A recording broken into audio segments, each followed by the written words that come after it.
कौन जन स्वराज है? प्रशांत किशोर जैसा। कौन प्रशांत किशोर कौन है? ये सारे लोग हाईजेक हैं भारतीय जनता पार्टी और आरएसएस के लोगों के द्वारा। हेलो नमस्कार, मेरा नाम है संजय कुमार। आप देख रहे हैं हेलो पोलियो 24। इसी साल के अक्टूबर नवंबर के आसपास में बिहार में चुनाव होनी है और चुनाव को लेकर सभी राजनीतिक पार्टियां अपने अपने तैयारी में लग चुके हैं। लेकिन इस बार जो है बिहार में जो चुनाव होगा वो बड़ा इंटरेस्टिंग होने वाला है। इसमें दो महागठबंधन के बीच होगा, एक तो इंडिया अलायंस और दूसरा एनडीए के बीच में। तो इंडिया अलायंस का हम अभी ऑफिस में है और आप देख पा रहे हैं कि मेरे पीछे में इंडिया गठबंधन का यहाँ पे फ़ोटो लगी है।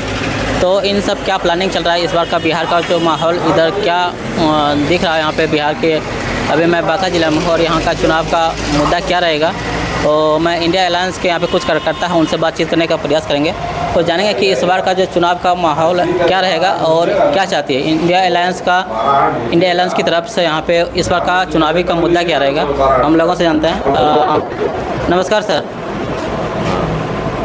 हाँ जी सर नमस्कार। नमस्कार, बोलिए। तो इधर है हालचाल है बिहार का, इधर चुनाव को लेकर आप लोगों की क्या तैयारी चल रही है यहाँ? हम लोगों की खास करके इंडिया गठबंधन की तैयारी बहुत ज़ोर शोर से चल रही है और जिस तरह की तैयारी चल रही है पूर्ण विश्वास है और मतदाता भी अपने आप को संतुलित कर लिया है कि इस बार इंडिया गठबंधन का सरकार बिहार में बनाना है और इसके जो मुखिया हैं आदरणीय तेजस्वी यादव जी, उनको मुख्यमंत्री बनाना है। लेकिन इस डर से जो अभी बिहार का माहौल है, सिर्फ आप इस ज़िले की बात, इस प्रखंड की बात मत कीजिए। अभी जो माहौल है, इस माहौल में एनडीए के लोग बहुत घबराहट में हैं। उनको ये लग गया कि बिहार में एनडीए की सरकार बनने नहीं जा रही है। खास करके भारतीय जनता पार्टी का अस्तित्व मिटने के कगार पर है। तो उन्होंने क्या किया, उस डर से यहाँ के जो चीफ इलेक्शन कमीशन है उनके सहयोग से गुपचुप तरीके से मतदाताओं का नाम वोटर लिस्ट से हटाने का काम किया जा रहा है, जो ये पूर्ण रूप से असंवैधानिक है। ठीक है, मैं मानता हूँ कि एसआईआर जो मतदाता पुनरीक्षण है, विशेष सर्वेक्षण है, वो कराने का संविधान इजाज़त देती है। आप देखे होइएगा सुप्रीम कोर्ट ने भी कहा कि आपकी टाइमिंग गलत है, उन्होंने भी एक प्रश्न चिन्ह लगा दिया और उन्होंने जो अपनी पहचान बनाने के लिए जो 11 बिंदु दिया गया है उसमें से सुप्रीम कोर्ट के जस्टिस ने भी कहा कि आप जो मांग रहे हैं मैं भी नहीं दे सकूंगा। फैसला चूंकि न्यायालय को देना है, न्यायालय पे हम लोगों को विश्वास है जो भी करें। लेकिन ये एनडीए भाजपा आरएसएस के लोग काफ़ी भयभीत हैं इंडिया गठबंधन से और ख़ास करके तेजस्वी जी से, और हार के डर से इस तरह का कदम उठाया गया है। लेकिन यहाँ के मतदाता भी सजग हैं। आप जितने भी प्रमाण मांगिएगा यहाँ के नागरिकता होने का, वो सारा प्रमाण के साथ आज के डेट में यहाँ के मतदाता जमा कर रहे हैं। और इन्होंने जो नैरेटिव चलाया है, बांग्लादेशी, रोहिंग्या, नेपाली, ये सब लोग भ्रमित करने के लिए इस तरह का एक नैरेटिव चलाया जा रहा है इन लोगों के द्वारा, खास करके भारतीय जनता पार्टी और आरएसएस के द्वारा। वो नैरेटिव, वोटर लिस्ट का जो मामला है वो तो चुनाव आयोग करता है, उसमें सरकार का तो कोई योगदान नहीं है। तो ये हमने आपको कहा कि चूंकि अभी सारे लोग हाईजेक हैं,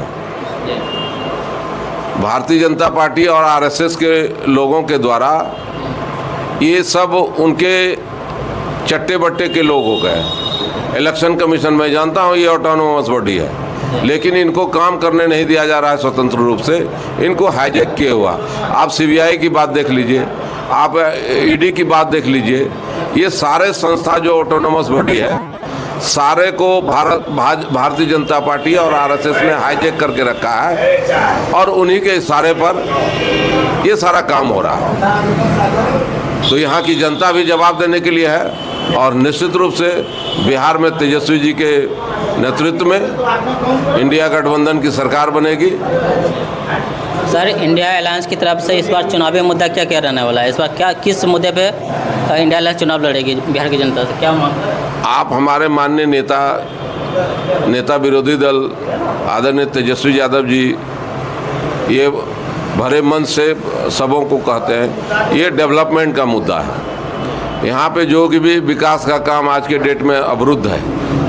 विकास तो इन लोगों को करना नहीं है, इन लोगों को जात पात धर्म के नाम पे अभी पूरे देश, बिहार को छोड़ दीजिए, पूरे देश को लड़वाया जा रहा है। विकास कोसों दूर है।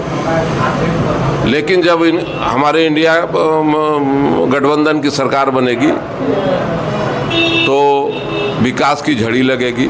आप देखे होइएगा, अभी कुछ दिन एलआई पार्टी के रूप में हम लोग काम कर रहे थे, तो आप भी देखे होइएगा सारे मीडिया वाले लोग, चूँकि मीडिया ये जो गोदी मीडिया है ये तो मेरे काम को सार्वजनिक रूप से दिखाने का काम करेगा नहीं।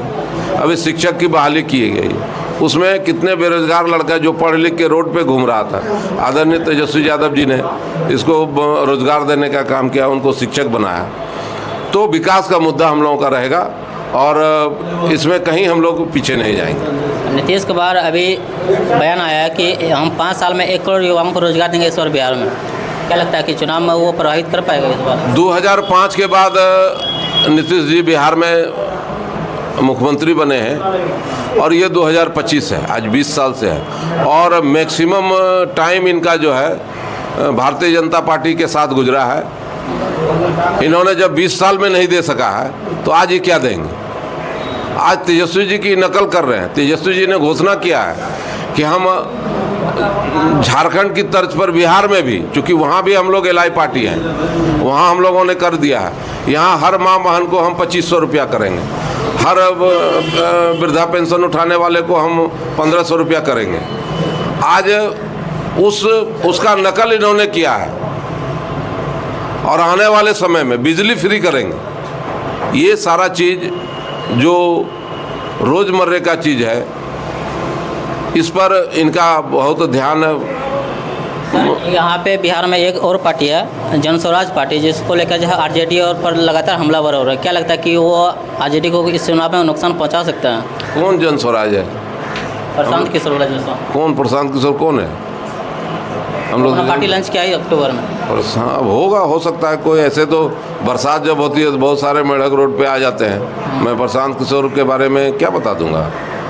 पार्टी लोड़ी, सबको इसी में लोकतंत्र है, बहुत पार्टी आता है, बहुत पार्टी जाता है। यहाँ तेजस्वी यादव जी इंडिया गठबंधन बिहार में मजबूत है और कल के डेट में भी ये मजबूत रहेगा और यहाँ इंडिया गठबंधन की सरकार बनेगी, तेजस्वी यादव जी मुख्यमंत्री बनेंगे। आज जो आप देख रहे हैं ये हम लोग इसी गठबंधन के तहत एक हम लोग बैठक कर रहे हैं। तेजस्वी जी का फरमान आया है, उस पर हम लोग अमल कर रहे हैं और ख़ास करके ये जो मतदाता पुनरीक्षण का जो कार्य चल रहा है, इसी संबंध में हम लोगों की आज बैठक होने जा रही है। हाँ, सारा हम लोग आंकड़ा तैयार करके रखे हैं और हम लोग आदरणीय नेता को ये हम लोग भेजेंगे। बहुत बहुत धन्यवाद।